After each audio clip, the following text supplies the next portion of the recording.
It's going to be stopping right in the middle of it, and we'll not get the full impact of the whole thing. Now let us remember that the book of Revelation is written in symbols. It's written somewhat like you would see a play. We've illustrated it on the screen. We'll not do it again tonight. But here the screen goes up and scene one comes in. We have that. Then it goes down. They set the stage. Then the curtain goes up. Now then we have the second act. And then curtain comes down. Up and down it goes in the book of Revelation. And so it is tonight in chapters 10 and 11. We have one scene that is set before us. It's like I illustrated 2 or 3 weeks ago, and I want to do it again tonight to make us understand why I'm not going to get into a lot of details about what certain things really mean. I told you I went to see the play Oklahoma, and it starts out with this suave cowboy coming out and dressed really nice and neat, and he sang a song, and he comes up, and his words are just meticulous, and so he sits down, and all of a sudden, out of the woodshed comes this guy. Now, this guy that's coming out, by the way, is the great star of all the other plays that they have. But here he comes out, and he's all sullen. He's all bent over. He's got an old pair of blue jeans on, kind of torn. Got a leg rolled up on one, big logger's boots on, a shirt that's hanging out and open at the chest. And he comes out carrying a load of wood, and he just comes through there and walks in front of the pretty girl and heads on in the house and comes back out and row again, and rah, a pair of red suspenders, and so you're watching that thing. Now, if somebody had stopped and said, Lowell, we need you to explain this thing. Well, I could take two explanations. I could say, look, they've set this thing up between this suave cowboy and this old hick that is out here, so get ready. Or I could say, well, now let me tell you about it. Now, he had on these blue jeans.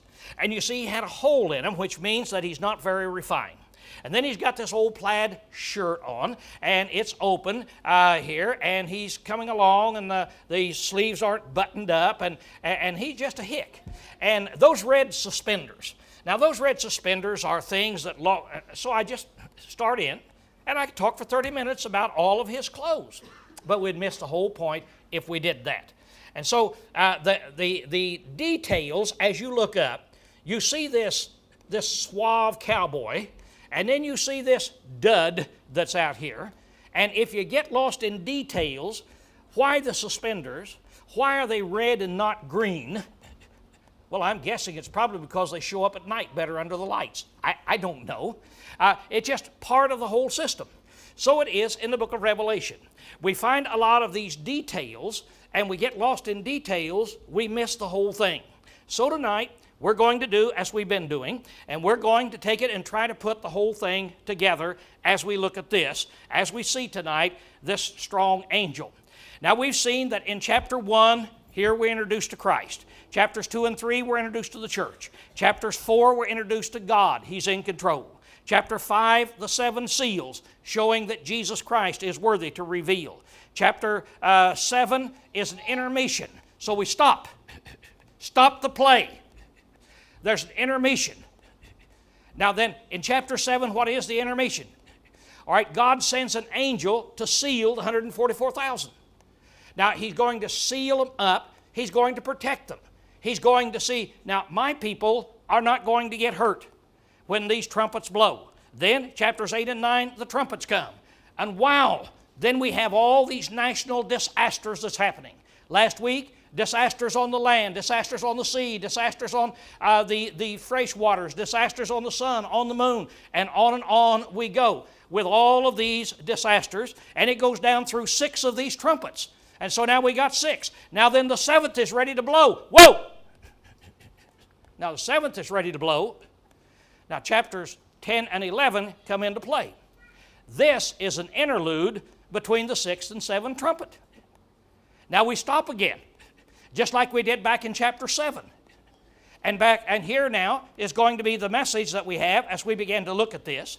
We're going to see, just like in chapter 7, this interlude will assure us that God is in control and He will protect His saints. That's what the whole book is about. How that Satan is going to throw everything at his kingdom, but God will protect His kingdom, and His kingdom will be victorious even though Rome falls. Now notice, so far, we haven't identified Rome. That'll not come until we get to chapter 13. Tonight we'll get a hint, but in chapter 13, then we'll see that there's absolutely no doubt about it here. And so then, we see this angel, and he's coming, and he is going to give us a message, and the message is, God will protect His saints, and then He will introduce us to the seventh trumpet, and the seventh trumpet then will sound. So now as we start, I saw another strong angel coming down out of heaven, arrayed with a cloud, and a rainbow was on his head. His face was as the sun, and his feet as pillars of fire. He had in his hand a little book open. That's important. And he set his right foot upon the sea, and his left foot upon the earth. And he cried with a great voice, as a lion roareth. And when he cried, the seven thunders uttered their voices. And when the seven thunders uttered their voices, I was about to write. And I heard a voice from heaven saying, Seal up the things which the seven thunders uttered, and write them not. So now then we're introduced that this angel comes, and he roars. I don't know what he says. It doesn't tell us. But with the roar of a lion, and as soon as he roars, seven thunders speak. They say something. John is looking. John takes up his pen and starts to write it down. And the angel said, don't write it. Don't write it. Seal it up. Nobody's going to know what they said. Now, books have been written, movies have been written, and all of this about the seven thunders. What did they say? Well, they must have said this or they must have said that. But God tells us He's not going to tell us what it said. Now then, let's break this. Another strong angel coming down out of heaven, clothed with a cloud. Now, as you see these strong angels, there's going to be three in the book of Revelation. We've already had one. This one came out and said, who is worthy? Remember that we had the book back in chapter 4 and 5 that was there, and nobody was found worthy to open it up. Nobody strong enough. So this angel, who is worthy? And that then is when he introduced us to Jesus Christ. Now then, tonight in chapter 10, we're going to have another one. And this one now tonight is going to tell us there's not going to be any further delay. Things now are getting ready to happen. There'll be another one in chapter 18, and that's when he tells us Babylon shall be thrown down. In other words, God's enemy is going to be whipped. Now, coming down out of heaven, clothed with a cloud, as we've seen so many times, God comes with a cloud. Clouds are something man can't fool with. If I wanted to come down and try to impress you tonight, I might do this. I saw a preacher one time. We had him up for a meeting, and he had 3 or 4 iridescent suits, and they would sparkle. Red, green, I forget what the other one is, and he would be up here, and every time he would move, those things would sparkle. I don't remember what he said, but I remember who he was, and I remember those suits. Boy, it was impressive, see? So I might give me some of them, and you talk about me. Wow, you see, in doing something. I get up here in a tuxedo. Wow, do something of that nature. I might ride a horse in the building. That's what this preacher for the Rock Church, that's how he got it started down there, was he would ride horses in the where he was holding his meetings, and he would preach while he was on a horse. That'd get your attention. Next Sunday night, I come in here riding on a horse. But I tell you something, don't expect me to do. Don't expect me to come in wearing a cloud on my head. See? Now, it's just not going to happen. Those clouds are up there. They belong to God. A man has no control over them. But this angel came, and now then, he's clothed with a cloud. He is in divine presence, really. Now it said the rainbow was upon his head, his feet was like the sun, and his face was like the sun, and his feet like pillars of fire. Now that impresses me. That's all I know really that it's talking about. As you see this great, big angel, strong angel, and there it is. He has a rainbow upon his head. Rainbow, the only thing I know in the Bible about them is, it's God's covenant with man. It's God's faithfulness. God says, I make you a promise, and I seal this promise and show it to you by putting a rainbow. So here it is, he comes out with this sign of a promise upon his head. The sun, his face was like a sun, glorious, and his feet like pillars of fire. Jesus was introduced to us in somewhat the same way. Impressive, powerful that we've got in here. And notice where his feet are. One's on the land and one's on the sea that is out there. And in his hand is a little book. This great big angel holding a little book. And the little book was open. Now we had a little book before, and back in chapter 5, and it was closed. It was something that we couldn't read. But now this one is opened up. It is ready now to be read. This is an open book for us to read here. Right foot on the sea, left foot on the land. I would assume that it's showing how big he is. It's universal. I'm talking to the world. I'm talking to everybody as he's doing this. So this great angel has now made his appearance, and he's getting ready to make an announcement. And he cried out with a loud voice as when a lion roars. I don't know what he says, but I do know that as you study lions in the Bible over and over and over again, the prophets talked about how God would speak like a roaring lion. He will roar like a lion, and they shall come trembling. Hosea said. Amos said, a lion roared, who will not fear? In other words, it strikes the fear in you. The whole point that he got there is trying to show when God speaks, you better listen and you better be afraid. And then to illustrate it, who is it that would be walking along? And all of a sudden, up here on a cliff, there's a lion. And that lion roars. And it freezes you. That's the whole point. Lions don't go around roaring when they're looking for game. But here it is. He's up here. And so I've come here, and all of a sudden I hear the roar. That roar is to freeze his prey. It scares them to death. And down he comes, and he gets you. And so the Bible then tells us about God. So here it is. This angel comes out, and he's talking about, he's getting it. He's getting ready to make an announcement. He's roaring like a lion. We better stop, and we better listen at what is going on in this. Then the seven thunders cried out. They uttered their voices. Now, they're not mentioned before. They accompany all of this. But thunder, we all know what that is. Somebody speaks with a voice of thunder. Job said, listen closely to the thunder of his voice. Psalms 8 talks about God of glorious thunders. There sounds here that these thunders were. They weren't just thunder sounds. They were intelligible languages. So they spoke with these voices of thunder, and John is not permitted to write them down. But I tell you, it would do one thing to John, and it would do one thing to me, and should do one thing to all of us, that when this great angel comes out and stands, and he roars like a lion, and the thunders speak in an intelligent voice, it impresses you. It's telling you, get ready. We're getting a message set to go. So get ready in what we're getting ready to say. So as you study your Old Testament, you can find how thunder was used all the way through to kill people, to frighten people, to get people's attention with all of this thunder. And then it says, seal up the things which the seven thunders have spoken. So the voice from heaven came and says, seal it up. Don't write them down. Stop. So he's forbidden to write them in there.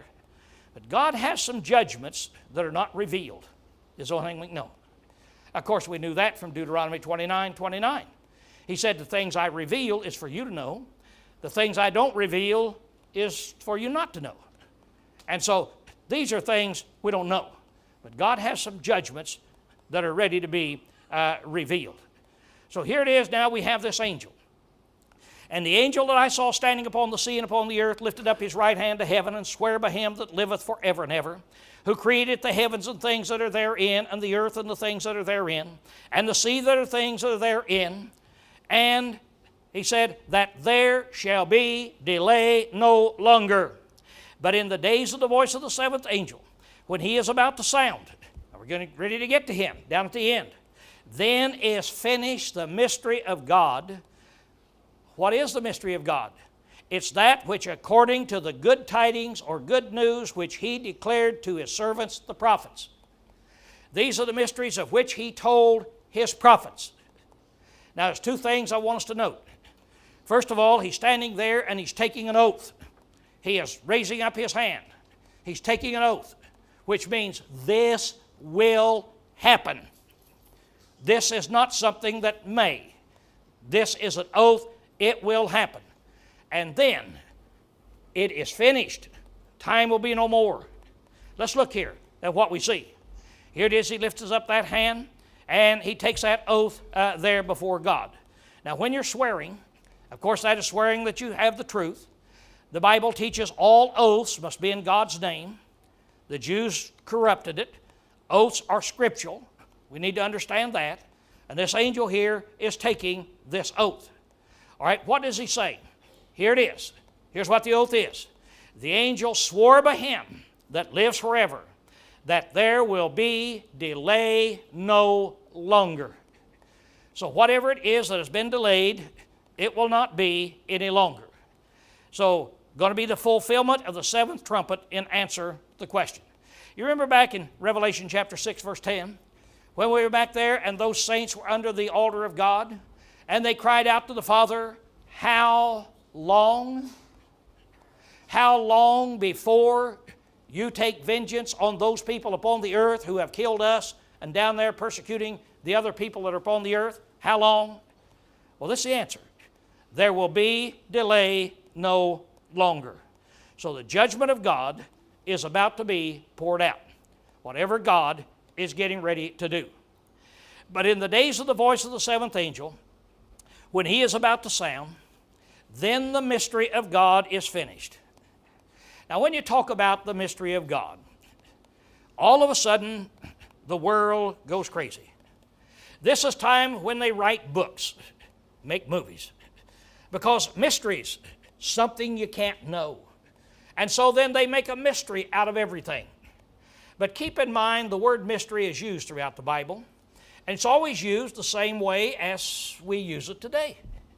If somebody came up and said, Lowell, what is it that causes a certain thing? And I say it's a mystery to me. That means I don't know. Now Raleigh may be there and he said, let me explain. So then he explains what happened.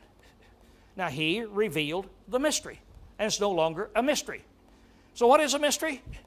A mystery just things, I don't know. I don't know. But a lot of other people can, and they can explain them to me, and then when they do, then I'll understand what it is.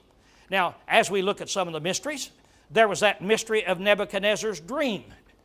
And Daniel said, I'll tell you the mystery.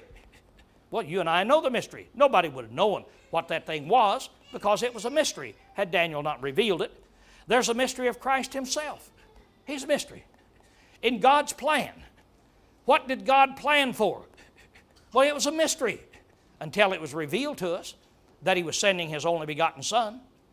And then the fact that the Gentiles got to come into the kingdom, Paul preaches in Ephesians 3. He said this is a great mystery because the Jews never realized this. The Jews thought that they were God's people and only they would be able to enter into the kingdom. Now then all of a sudden Paul says, now then I'm going to reveal to you the mystery. And the mystery is that the Gentiles are invited into the kingdom the same way. Israel was going to have their hearts hardened. They were going to fall away. Paul said that's a mystery. And then there's the mystery of the revelation, resurrection. What will happen? I don't know. How's it happen? I don't know. Paul said, here's what will happen. You go in physical, you come out spiritual. And he said it's just like planting corn or planting wheat. He said you've got to die, that seed has to die, and then new life comes from that seed. So I have to die, my body has to die, new life will come for it, I'll be resurrected. Well, how does that work? I don't know, it's a mystery. It's a mystery there. The mystery of lawlessness. How would these people turn away from God? Revelation 1 talks about the mystery of the 7 stars. On down, we'll be talking about the mystery of the harlot and the beast. So mystery, it's not really a big word. It's just something you don't know. Now then, the mystery of God, whatever God has planned, his revelation is about to be finished. And we'll be able to find out what it is in here because it's going to be finished. Now the mystery of God is finished. Now what it's going to be is this. The final details for the destruction of Rome and the victory of the church are now put in place. We're going to be able to see all of this that is in there.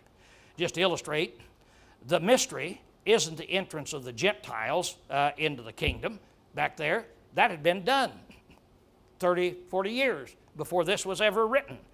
It isn't the accepting of the Gentiles. That had already been done.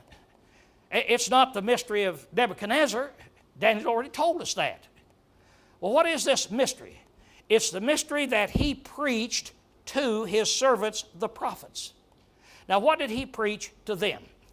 Well, he preached the judgment on Rome, and and they foretold that in the prophets. Remember in Daniel 2 and verse 44, of where it told about there's going to be these 4 kingdoms, and in the days of the 4th kingdom, this little stone will be cut out, and it'll come down, and it'll destroy that.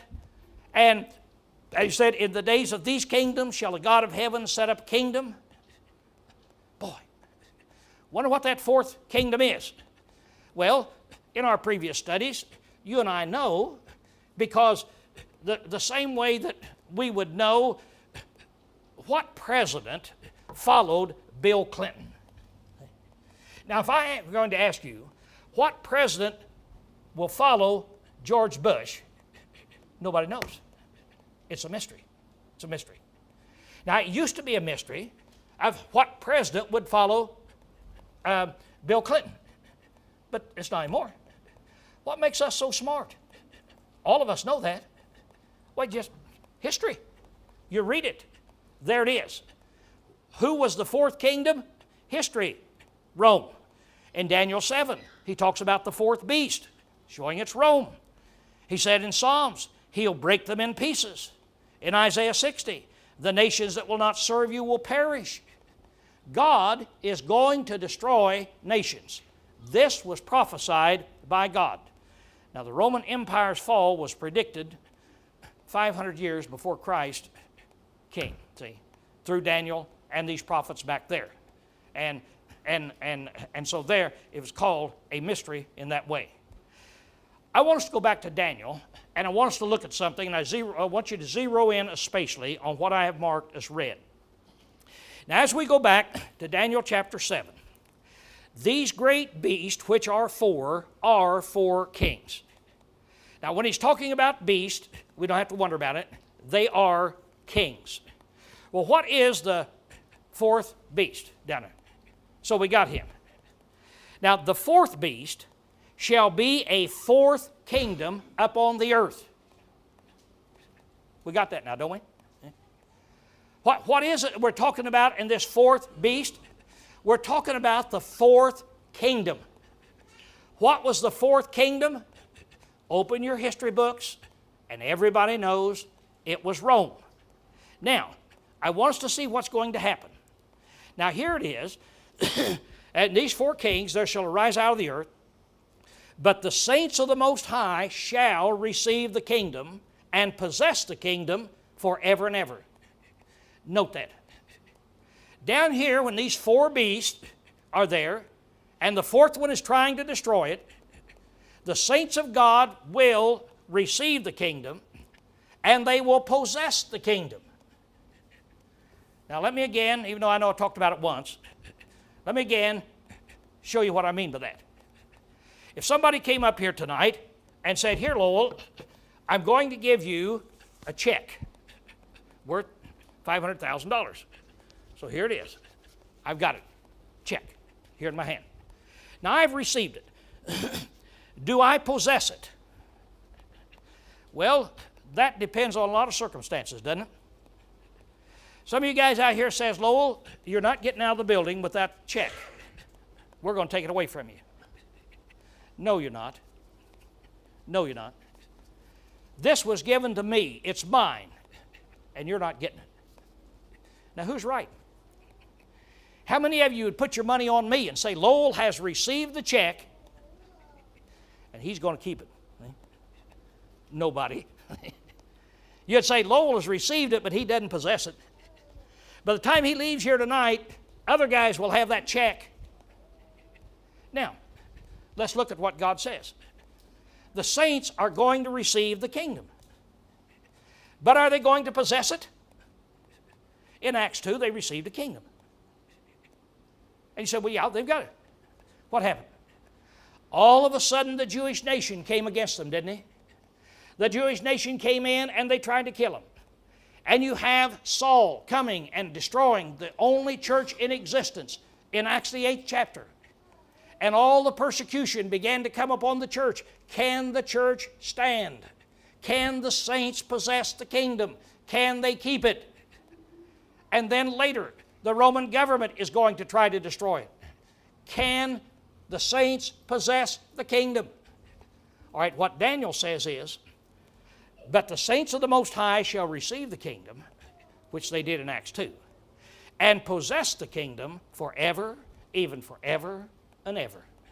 Nobody's going to be able to take it away from them. Now then, let's skip down to verse 21. And I beheld, and the same horn made war with the saints and prevailed against them.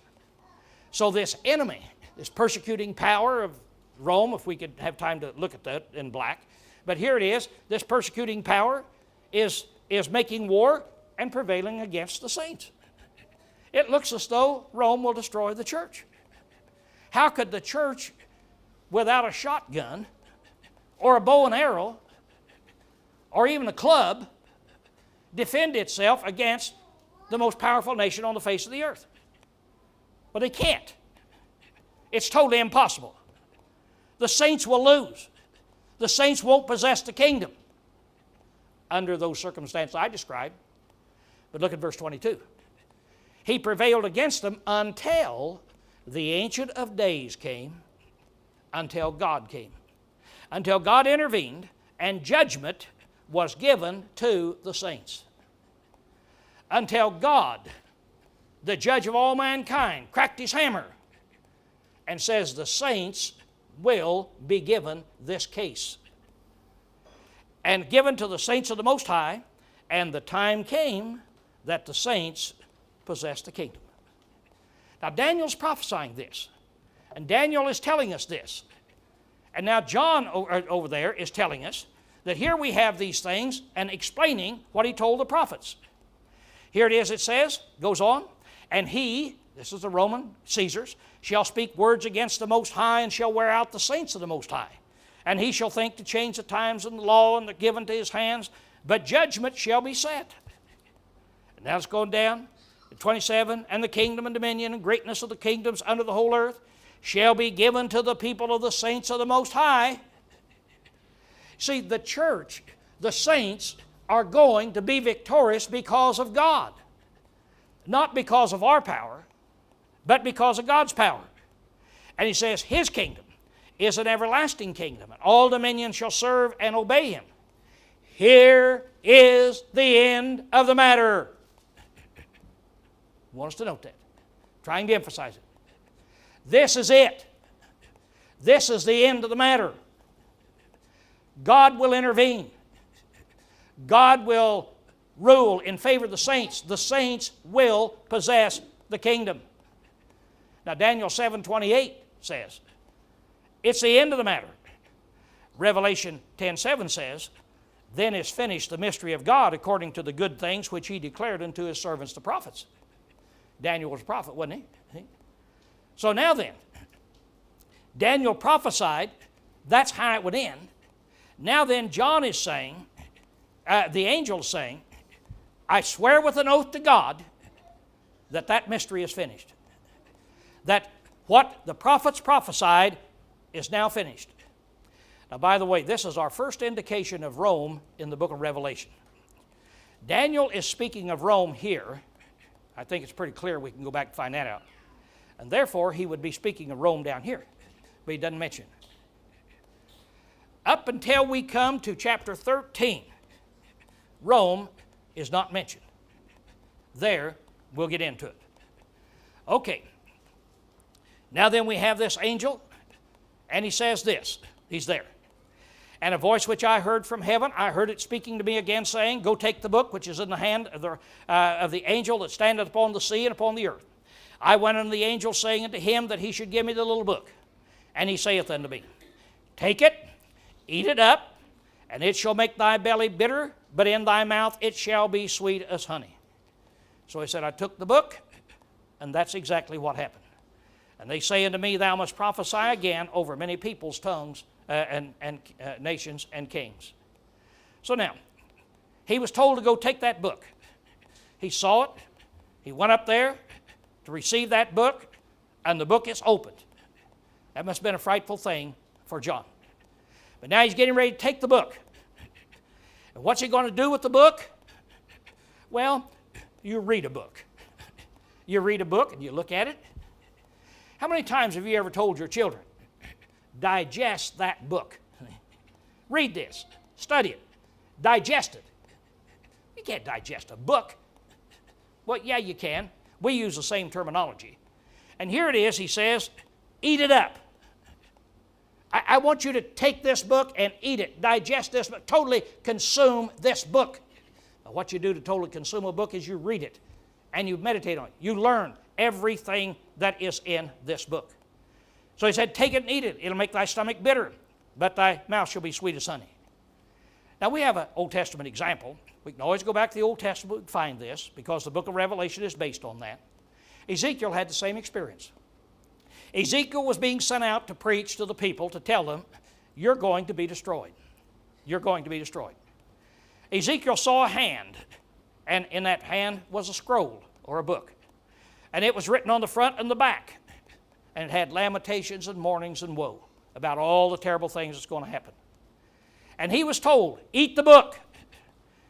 And he said, in your mouth it will be sweet as honey. In your belly it will be bitter. Now, there's always a thrill of learning God's Word, but at times it's very bitter when you try to apply it. I suppose all of us have had this experience if we've been in the church for any length of time. I don't know of anything, of any period of time in my life, of when I was more excited and exuberant than when I was learning the gospel. Studying the gospel day and night, learning new things, and it was so sweet. And I remember going home at the ripe old age of, what would I have been then, 23 or something like this. And my dad was still alive. He would die the next year. But telling him, Dad, I'm going to preach. And I was just exuberant. I was just exuberant. And he said, son, the day will come when you'll be wore out and you'll get tired. Dad, I'll never get tired of preaching. I'll never get tired. He said, son, the day will come when it's going to be a real chore. Well, I'm not tired of preaching, but I'll tell you one thing I'm tired of.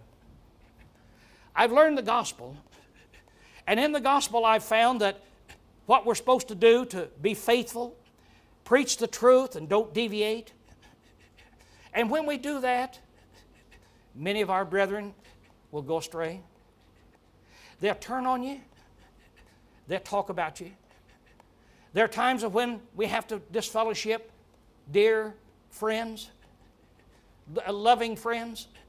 I've had to be involved in 2 cases of just totally close friends, had to be withdrawn from. Bitter. Some of the worst days of my life. Just bitter days in there. Eat the book. Boy, this is great. Now put it into practice. And it's not a fun thing, finally, when you do that. That's why our Lord tells us, don't grow weary in well-doing. Because that can happen so often. And they said unto me, you must prophesy again concerning many peoples, tongues, and nations. The they is not identified. But you have to prophesy. Well, Ezekiel was told that too. He said, now you've taken this message that I've given you of what's going to happen to the people. Now then you go, you digest it, and you go preach and you tell them. That's what John is saying. They're saying John. I'm giving you this book, which is going to tell you what's going to happen. Now you go preach it.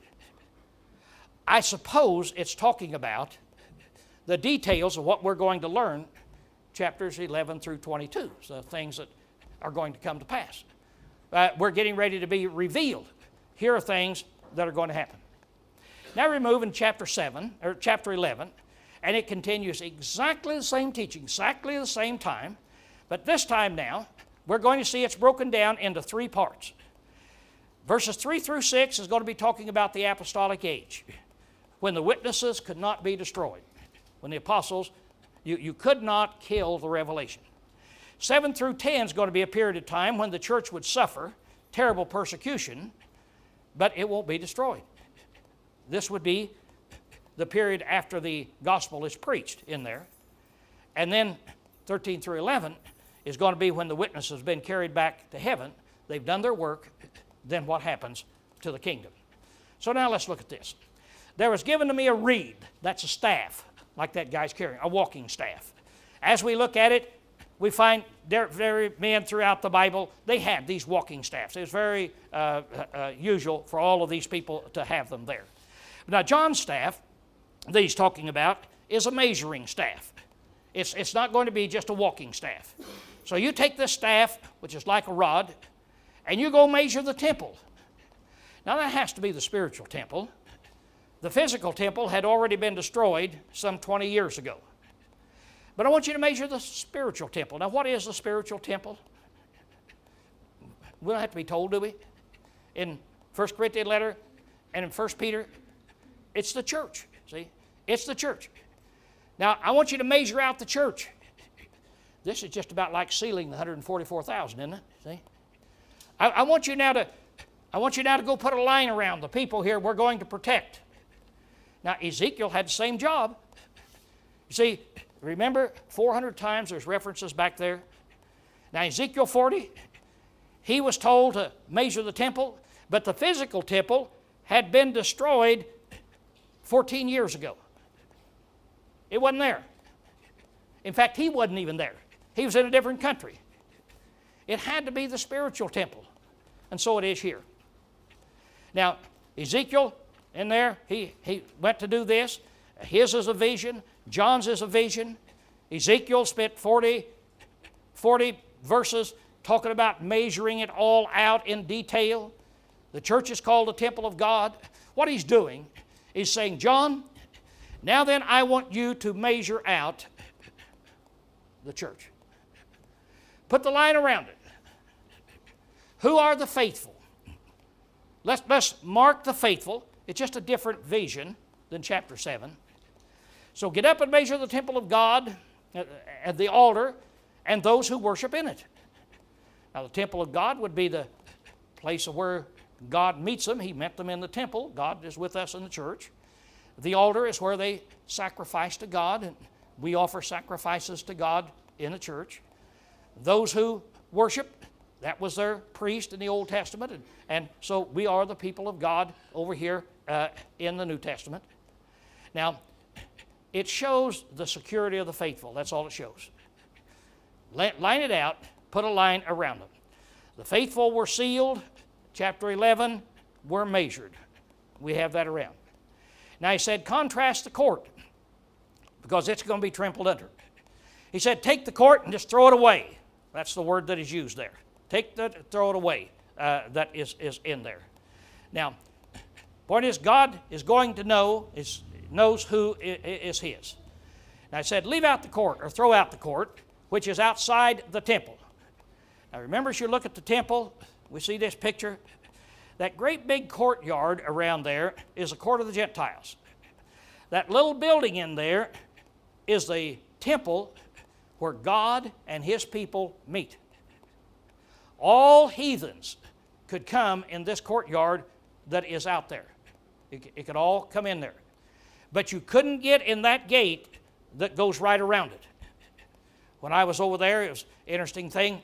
We were up there, we were walking around. We walked up a set of steps and started to go through this old wall. And over here on the old wall is still the sign. And it says, if a Gentile comes through these gates, he will be killed. Pretty impressive to me to look at it, and it's still over there. So the court of the Gentiles is out there. We're not interested in the Gentiles. We're not interested in the people that don't belong to God. We're only interested in the people that belong to God. The city will be trodden under. Don't fool around with that anymore. We're just interested in the people of God. Now, they, the nations, will tread underfoot the holy city for 42 months. Let's talk briefly about 42 months. We'll get into it more in chapter 13. 42 months is equivalent to 3.5 years. It's an incomplete period of time. 7 is your complete number. This is an incomplete period of time. In chapter 11, verse 2, it's going to be 42 months. In verse 3, he says, the witnesses that he calls are going to preach in sackcloth for 1,260 days. That's exactly 42 months. The woman is going to fly away in the wilderness in chapter 12 for time, times, and a half time. That's time, 1 year, times 2 years, half time, that's 3.5 years. That's the same as his 42 months. The beast is going to speak blasphemous things for 42 months. It is a period of persecution. I don't know why he said 42 months instead of 36 months. I don't know. 24 months? I don't know. But I do know this without a shadow of doubt. Every time that phraseology is used, both back in Daniel and in the book of Revelation, it's talking about the period of time when the church is under that persecution. So this 3.5 years or 42 months is talking about the period of persecution. Now during this period of time, he said, I will grant authority to my 2 witnesses, and they will prophesy for 1,260 days, which is the same as 42 months. They're going to prophesy through this period of time. Now, who would they be? Well, most people think it's the apostles and the prophets.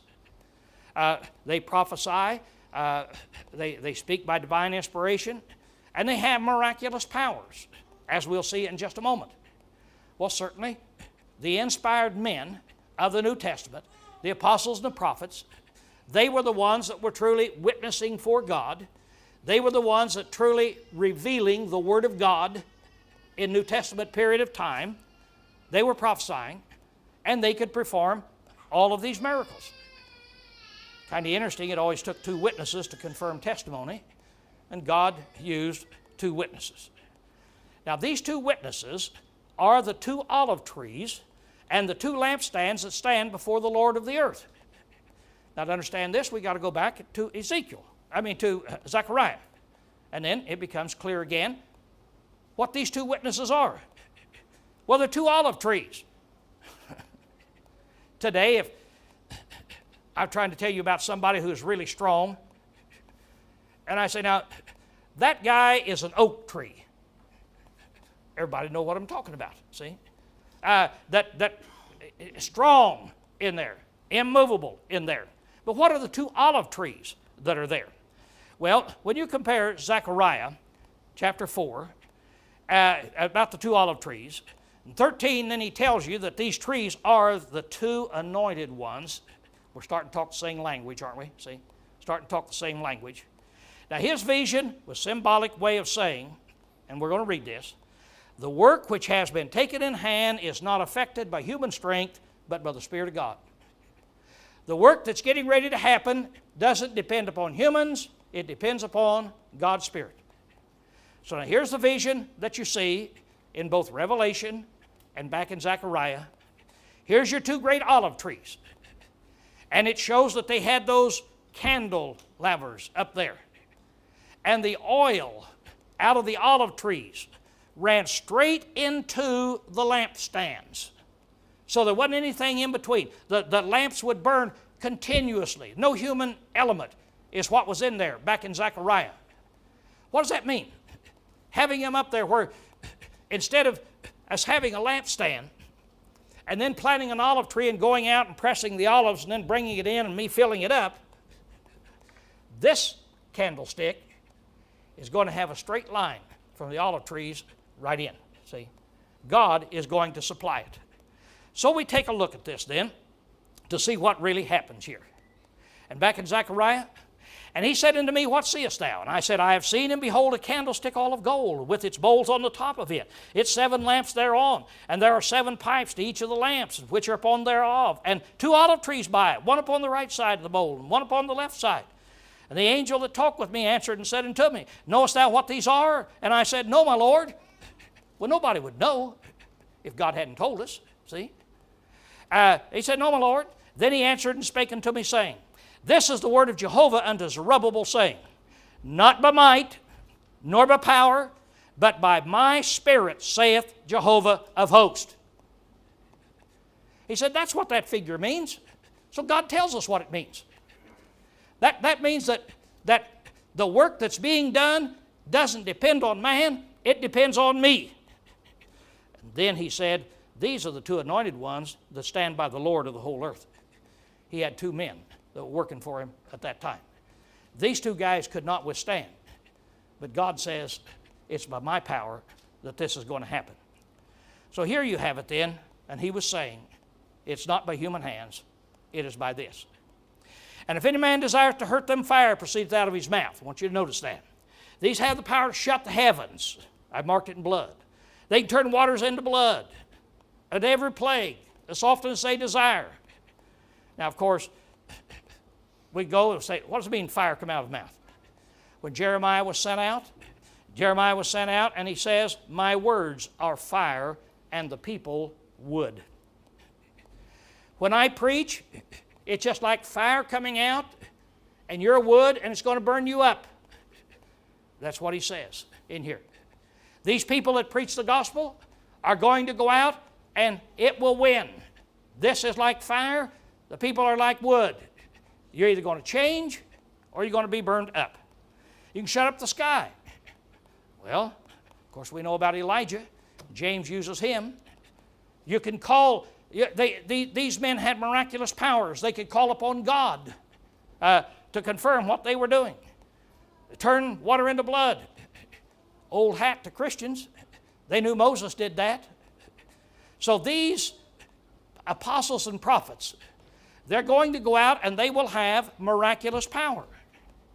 And when they have finished their testimony, the beast that comes up out of the abyss will make war with them and overcome them and kill them. So once they have preached the gospel, the devil, this great beast that's coming out, he's going to overcome them and he's going to kill them. Looks like the battle's over. Maybe the saints won't possess the kingdom. Looks like that way. Now, when they finish their testimony, which merely means that the church or the kingdom can't be stopped, the gospel will be preached in the whole world. The beast comes up out of the abyss. We've already talked about it. We'll see it again. He will kill them, but only for 3.5 days. And then they're going to rise again. It's showing that persecution can't destroy them. So they laid in the street. Their dead bodies will lie in the street of the great city, which is spiritually called Sodom and Egypt, where also their Lord was crucified. Now look to that. You want to try to make a literal thing? They laid in this city. What was the city? It was Sodom. The city was Egypt. The city is where the Lord was crucified. Well, he was crucified in Jerusalem. Well, what's this talking about? Sodom was a great enemy of God, immoral. Egypt was a great enemy of God.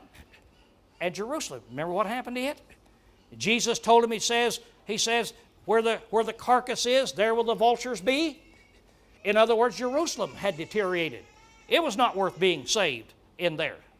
So now then he's saying, this is spiritually. These apostles and prophets are preaching in a city. What is the city? The city is Sodom, Egypt, and Jerusalem. Try to do that physically. But if you say, well, what really is that city then that we're talking about in here? Well, it's symbolic of a wicked city. They're preaching in the world, in this wicked world is the idea. Now, Isaiah, chapters 24 through 27, viewed the world in the same way. He viewed the world as one big city, a great, big, wicked city. And so here, he's talking about the same thing. And they will not permit their dead bodies to be laid in the tomb. And those that dwell on the earth, remember those guys, the heathens, will rejoice over them and celebrate, and they shall send gifts one to another, because these two prophets tormented those who dwell on the earth. So they won't let them be buried. This, of course, was something in the Old Testament you found was the greatest insult you could have if you didn't give a person a decent burial that is in there. Those that dwell on the earth was the unregenerate mankind. But now, as you look at that, What does it mean? The world will be happy when they think the work of Jesus Christ has been destroyed. Now, I think we can see that in our day and age right now. As you look at Islam, and as you look at the heathen workings in our own culture that's trying to remove the name of God and the Bible and anything spiritual from our country, wouldn't they all rejoice if all of a sudden the Bible was destroyed and all the Christians died and there were no more Christians? Wouldn't that be a joyous thing? They won the battle. That's the way those people felt. We finally won. We finally got rid of these people that is in there. But after 3.5 days, the breath of life from God came into them and they stood on their feet and great fear fell upon them. So they were only dead for a short period of time. Now, why 3.5 days? Don't have the slightest idea. I don't know why I didn't say 4.5 days or a week, but it's just a short period of time. Now, it's certainly a short period of time in relationship to 3.5 years, isn't it? That may be the reason he used 3.5 days. I would expect it is. You're going to be persecuted 3.5 years. You're going to kill them, but they'll only be down 3.5 days, just a short period of time. And then God will breathe life into them and they'll come out of it again. So they stood on their feet again. Their influence will be there. The same way we read about Abel. Though he's dead, yet he speaketh. So the apostles are dead, yet they speaketh. They spoke to us this morning. They're speaking to us tonight. They'll speak to us next week. Sure, kill them. It won't be long. They're going to be speaking. That's in here. Ezekiel talked about in his day, our bones are dried up and our hope has perished. It's a dead nation is what he's saying. But God brought them to life. So this is all figurative language. What does it mean? The religion of Jesus Christ will not be destroyed, even if they kill the apostles and prophets. You still can't destroy the kingdom of God. It can't be destroyed. That's the point we're trying to get. And then he raised them up, and they heard a voice from heaven saying, come up here. And when they watched them go into heaven in a cloud, and their enemies watched them, just like Enoch and so forth. Now this is all a figure. This is all a figure that you see. But what would the world think when all of a sudden all of these things happen? Let's go back to that Oklahoma movie. Let's suppose we're watching a movie made on Revelation. And here it is, we've gone through all these scenes that we've got. And now here on the stage comes in people and they grab the apostles and prophets and hit them over the head and they kill them and their bodies out there. And it looks like the apostles and prophets are all dead. The church is all over. All the people up on the stage, they're yelling, yay, raw, no more Christians, no more Christ. Everything is happy, everything. And all of a sudden the bodies start moving. And all of a sudden the bodies raise up. The apostles and prophets raise up. And then it ends by saying, a voice came out of heaven, come up here. And they had ascended up into heaven. Wouldn't that be an awesome way of telling people God will be victorious? You may kill him, but you can't destroy him. Doesn't make any difference what you do that's in there. The followers of Jesus Christ will be victorious. And then the last part now, we're getting ready for that seventh trumpet. There was a great earthquake. The earthquake is showing its judgments on mankind. We're getting ready now to bring this down. That's how Rome fell, the nations, the Jerusalem, and all of these things. And 10th part of the city was destroyed, a small part of it. It's a description of God's judgment on his enemies, and he destroys nations, and he's going to save his kingdom. So then we have the seventh trumpet, and it comes out. And then these people start crying. He has become the kingdom of our Lord. The kingdom of the world has become the kingdom of our Lord. And they gave him thanks. And then it said they looked in there, and all of a sudden they looked in the temple. Now this is in heaven. They looked in the temple. There's where God lives. And they saw his ark, the Ark of the Covenant. There's where the promises are. There's where he met with his people that's in there. And heaven shows it will be victorious. So as you analyze this last chapter, summary of the chapter, God will protect His church. No doubt about it. Again, once more. 3 through 6, the apostolic age, when the witnesses could not be destroyed. 7 through 10, the church would suffer that great persecution, but they couldn't be destroyed. And then 11 through 13, the witnesses be carried back up into heaven. The battle's over. That's where we are today. Apostles are up there. The Word has been revealed. It cannot be destroyed. It's been given to us. The kingdom has been given to saints. We possess the saints, or the kingdom. And you say, how you know? Look at what's happened for the last 2,000 years. In the last 2,000 years, where the Roman Catholic Church did all they could to destroy the kingdom, destroy the Bible, what happened? We possess the kingdom. You take the Mohammeds in the Middle Ages, the Islam at that time, they tried their very best. The kingdom is still in existence. The prophets and apostles prophesied. They preached the Word of God. They were persecuted. They were taken up into heaven. And here it is. And as long as this world stands, the kingdom of God will be here, like Daniel said in Daniel 2 and in Daniel 7. This brings us to the conclusion of the first section of the book of Revelation. And I think you can see that the whole thing is about one point. It's not about 1,000 different things, but it's about one thing. Chapter 12 is my favorite chapter in all the book of Revelation. That's what we'll study this next week. Should you be here tonight and your life is not right before God, you need to be cleansed by His blood, would you respond while we stand and sing the first stanza